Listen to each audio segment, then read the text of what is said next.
They built 96 houses on my land, not by accident, on purpose. I inherited 47 acres in Colorado from my grandfather. Paid off and pristine.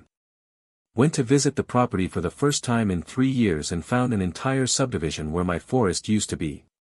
Paved roads, street lights, families moving furniture into houses they'd paid $485,000 each for. The HOA president, a woman who'd never worked an honest day but wore a Rolex like a badge, told me to my face I was a deadbeat squatter trying to scam hard-working families. Said her lawyer confirmed the land was abandoned, so adverse possession made it legally theirs. She'd already deposited $16 million in pre-sales. Here's what I did. Absolutely nothing. Let them finish construction. Watch them landscape, paint, install pools. Then I walked into federal court with my grandfather's original 1971 deed. What would you do if someone built a neighborhood on your property? Drop your state below. Let's see where my land rights family is watching from. My name's Dakota Flint. Yeah, like the stone. 47 years old, structural engineer, divorced. I drive a 2008 Silverado that burns a quart of oil. I had driven the dusty, winding road through the Rockies with a knot in my stomach I could barely loosen. The map said, private property, the land I'd inherited, my grandfather's legacy. Every mile I covered, the memory of summers spent here, campfires, wildlife, the smell of pine and cold mountain air, haunted me. And then I saw it. Concrete. Asphalt. Street signs.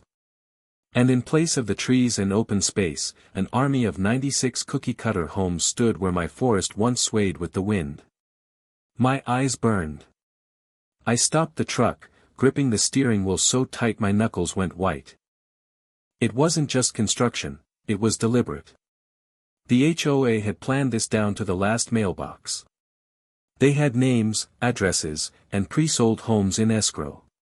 The arrogance of it hit me like a freight train. And the president, her gaze sharp, her Rolex glittering under the afternoon sun, treated me like a trespasser in my own world. She smirked as she waved me off, claiming legal ownership through abandonment and adverse possession. My grandfather's forest, my inheritance, my quiet sanctuary, turned into her playground.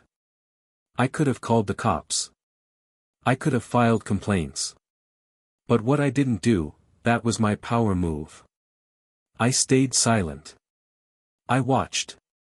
As months passed, they painted the houses, planted the shrubs, installed the backyard pools. I didn't step in. I didn't touch a thing. Every swing of the paintbrush, every pour of concrete, every child's laugh in the neighborhood was recorded in my mind. I let them think they had me fooled. At night, I sat in my Silverado, engine humming, staring at the moon reflecting off rooftops where starlight used to kiss pine needles. I remembered my grandfather's words, land is more than soil, Dakota. It's legacy.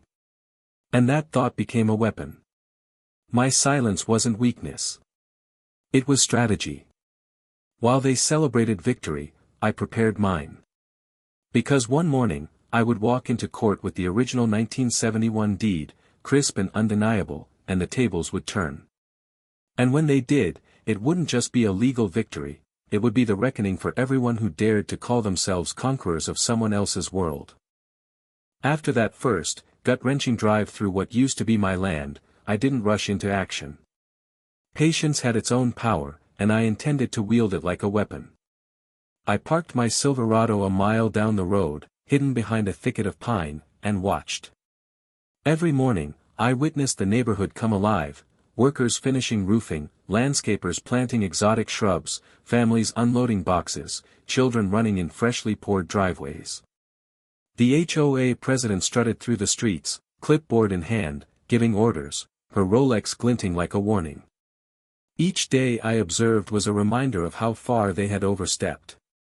Every detail they added, the garden lights, the sidewalks, the freshly painted mailboxes, was another nail in their mental fortress of ownership. But my patience never wavered. I knew their excitement, their confidence in legal possession, made them sloppy. I took notes, photographs, even videos from hidden spots. The HOA thought they had conquered a ghost of land, unaware that the rightful owner was cataloging every move. There was a strange duality in watching it all. On one hand, my chest burned with rage. How dare someone build a neighborhood on my grandfather's land? On the other, I felt a cold satisfaction. I was letting them invest themselves completely in something they would soon lose.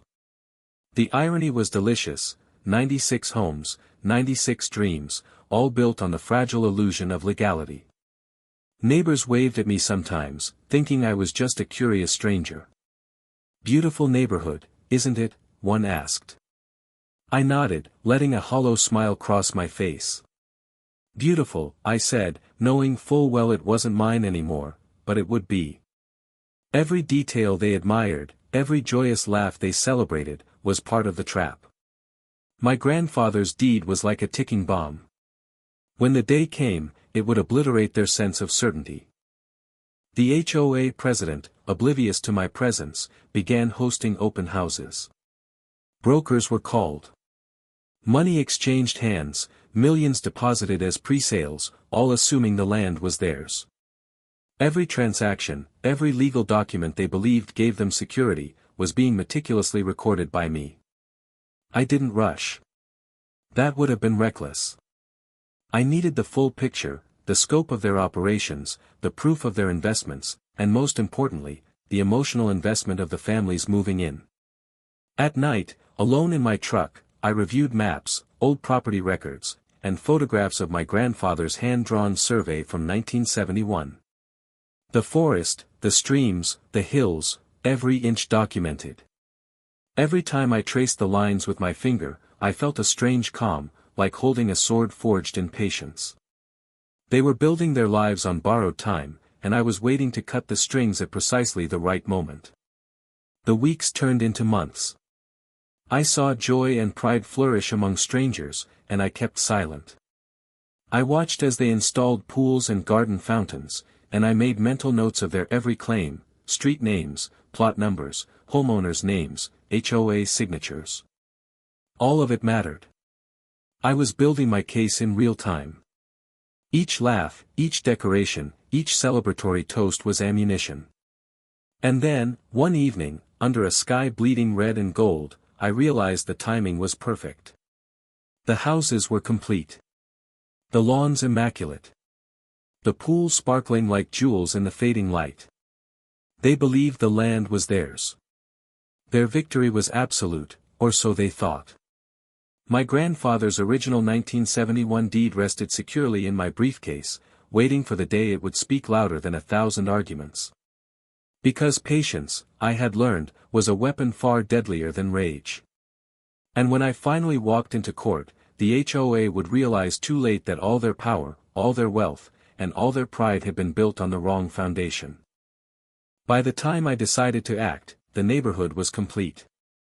Every street lined with identical homes, every driveway clean and polished, every mailbox standing proudly like a little monument to someone else's audacity. I had spent months observing, documenting, and planning. My grandfather's original 1971 deed rested safely in a leather briefcase, its edges worn from decades of handling, but its authority unquestionable. I wasn't just a man reclaiming property, I was a structural engineer applying precision to law, strategy, and timing. I consulted with a federal real estate attorney who specialized in adverse possession disputes. He raised his eyebrows when I explained my plan. "You want to let them finish construction? And all this time, you've done nothing?" I nodded. Yes. Patience is part of the evidence. They assumed ownership, invested millions, moved families in. Every action strengthens my case when they realize the foundation is invalid. Adverse possession has strict legal requirements. They can't prove abandonment, and I have the original deed. That's a slam dunk. I studied every detail of the HOA's filings, from zoning approvals to property tax records. They thought they had ironclad proof. Their lawyers, shiny suits and arrogant smiles, had convinced themselves this was over before it began. I let them believe it. The moment they relaxed, thinking they had won, was the moment I gained a tactical advantage. Every pre-sale, every signature, every landscaping contract was ammunition for my case. Walking into court that first day, I felt a mixture of nerves and calm determination. The courtroom smelled of polished wood and tension. The judge, a stern woman with a gaze that pierced through bluffs and lies alike, reviewed preliminary motions. The HOA's lawyers arrived first, confident, smug, like gladiators entering a stadium certain of victory. I followed, briefcase in hand, the deed tucked inside like a secret weapon. The first hearing was procedural, but the tension was palpable. The HOA president strutted in, her Rolex catching the fluorescent lights, her expression a blend of irritation and disbelief at my audacity. "I've already won," she whispered to her attorney. I smiled politely, letting her arrogance fuel my resolve. Let her think the fight was over. Over the following weeks, my attorney and I presented evidence meticulously. Historical surveys, old tax documents, photographs from decades ago, and finally, the original 1971 deed. Each piece dismantled the HOA's claims step by step. They had assumed abandonment, but my records showed continuous ownership, tax payments, and documented maintenance. The families living in the homes were blindsided, some were sympathetic, others shocked. No one had imagined that the land they celebrated as theirs could be reclaimed. The most satisfying moment came during cross-examination of the HOA president. She fumbled under questioning, contradicting herself as she tried to justify the adverse possession claim. Her attorney attempted to save face, but the evidence was irrefutable. My grandfather's deed, crisp and undeniable, hung in the air like a gavel waiting to strike. It wasn't just a piece of paper, it was decades of legacy, authority, and truth confronting entitlement and greed. As the courtroom drama unfolded, I felt a strange calm. I wasn't angry anymore. Rage had been replaced by strategy, precision, and inevitability. Every house, every driveway, every meticulously landscaped yard was a reminder of the patience I had exercised. I let the HOA do all the work, they had invested time, money, and emotion. And now, every step of their victory march would crumble under the undeniable weight of law. The legal strike was not just about reclaiming land, it was about proving that history, truth, and meticulous planning could overturn the audacity of those who assumed they could rewrite someone else's life. And as I looked around the courtroom, seeing the disbelief and shock ripple through the HOA and the homeowners alike, I realized this was bigger than me, it was about legacy, patience, and the power of knowing when to strike.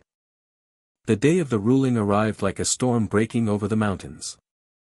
I drove my Silverado past the familiar roads, past the houses that weren't mine but soon would be, feeling a strange mix of anticipation and vindication. The neighborhood that had once felt like a betrayal now felt like a chessboard, every street and driveway a piece I had moved into position with careful calculation. Today, the final move would be made. Inside the federal courthouse, the air was thick with tension. The HOA president entered first, her usual confidence replaced with a faint, uneasy stiffness. Her attorneys whispered in hurried tones, glancing at the files I had meticulously prepared. I followed, carrying nothing but my briefcase, the 1971 deed safely inside. My attorney gave me a brief nod, no words needed. All the preparation, all the months of watching, waiting, documenting, had led to this moment. The judge, impartial and imposing, began the session. The room was silent, the hum of fluorescent lights echoing through the high ceilings. The HOA's lawyers started with their defense, arguing adverse possession, claiming abandonment, and pointing to pre-sales contracts worth millions. Their voices were confident, but every sentence was met with evidence that countered their claim, carefully laid out like dominoes ready to fall. When it was my attorney's turn, the room held its breath. One by one, we presented proof, continuous tax payments, maintenance records, old surveys, photographs spanning decades. Then came the piece de resistance, the original 1971 deed. My attorney held it up for all to see. The room seemed to catch its breath along with me.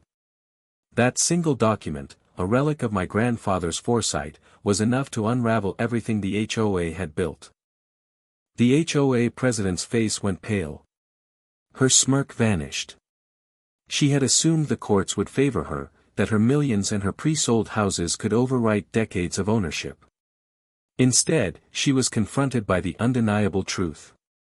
She sputtered, trying to explain the impossible, but each word fell flat against the unassailable authority of the deed. The judge reviewed the documents carefully, turning pages with deliberate precision. Then, with a measured voice that carried across the courtroom, she spoke, "The claims of adverse possession are hereby denied. The property in question remains the rightful ownership of Dakota Flint." The words hung in the air like a thunderclap. Murmurs filled the room. The HOA president froze. Homeowners whispered, some in disbelief, some with sympathy, as the full impact of the ruling sank in. I felt a strange calm as I closed my briefcase. Victory wasn't loud or gloating, it was absolute. The 96 homes that had been built on my grandfather's land were technically now on property that belonged to me. I didn't feel the urge to destroy or evict. Instead, I considered the families who had bought homes in good faith. My grandfather had always taught me that legacy wasn't just about land, it was about fairness. And so, I resolved to negotiate, to work with the homeowners, and to reclaim my land without unnecessary ruin. Outside the courthouse, cameras flashed, capturing the astonishment on the faces of the HOA president, the lawyers, and even me. Reporters asked questions, neighbors approached cautiously, and somewhere, deep in the neighborhood, the families began to understand the reality of their situation. They had been part of a legal drama bigger than they imagined, and the truth had finally prevailed. For me, standing in the late afternoon sun, I felt a release I hadn't expected. The land was mine, not because I had fought with anger, but because I had waited, observed, and executed a plan rooted in patience and strategy. The HOA had assumed arrogance would win. They had underestimated the quiet power of knowing one's rights and exercising them with precision. And as I looked out at the houses, the streets, and the lawns, I realized that victory wasn't just about the land, it was about proving that justice, patience, and preparation could overturn the boldest of presumptions. My grandfather's legacy was intact, and in the process, I had shown that careful observation and unwavering patience could turn even the most audacious trespass into a lesson in humility. The courtroom drama was over, but the story of my land was far from finished. I had reclaimed the 47 acres, my grandfather's legacy intact, but I was faced with a delicate challenge. The 96 homes that had been built on my property now belonged technically to me, yet families had invested their lives, money, and dreams into them. I didn't want to be the villain in someone else's story. Patience had won me the battle, fairness would guide the aftermath. I called a meeting with the HOA president and their legal team. Her confidence was shattered, the Rolex no longer carried authority. She looked at me, a mixture of fear and begrudging respect in her eyes. What will you do now?" she asked. I took a deep breath. "We negotiate," I said. "This land is mine, but people's lives have already been built here. I'm not here to destroy their homes. Let's work out terms that respect both the law and the families." Negotiations were tense. Every pre-sale contract, every family's investment, had to be carefully considered. I worked with attorneys, mediators, and real estate experts to create a framework that allowed homeowners to remain in their homes while compensating me for the legal claim to the property. The process took months, but it was worth it. By the end, the HOA dissolved, the president forced to resign, and the families were able to stay, with new agreements that recognized my ownership and their investments. Walking through the neighborhood afterward, I felt a strange sense of peace. Children played in yards that once belonged to my grandfather's forest. Flowers bloomed in gardens they had planted. And yet, beneath the surface, the story of patience, strategy, and justice lingered. I knew that if I had acted in anger, none of this would have been possible. Letting them build, letting them invest emotionally and financially, had made the ultimate victory indisputable. I took time to restore the parts of the land that remained untouched. Trails were cleared, streams cleaned, and the forest began to reclaim some of its natural beauty. I also installed small markers along the property to honor my grandfather, reminders that the land was more than soil and trees, it was legacy, history, and stewardship. The experience changed me. I realized the value of patience, the importance of preparation, and the subtle power of restraint. I had allowed the HOA to think they controlled my world, only to reveal the truth at the perfect moment. It was a lesson not just in law, but in life. Those who act with patience and strategy often prevail over the boldest and loudest adversaries.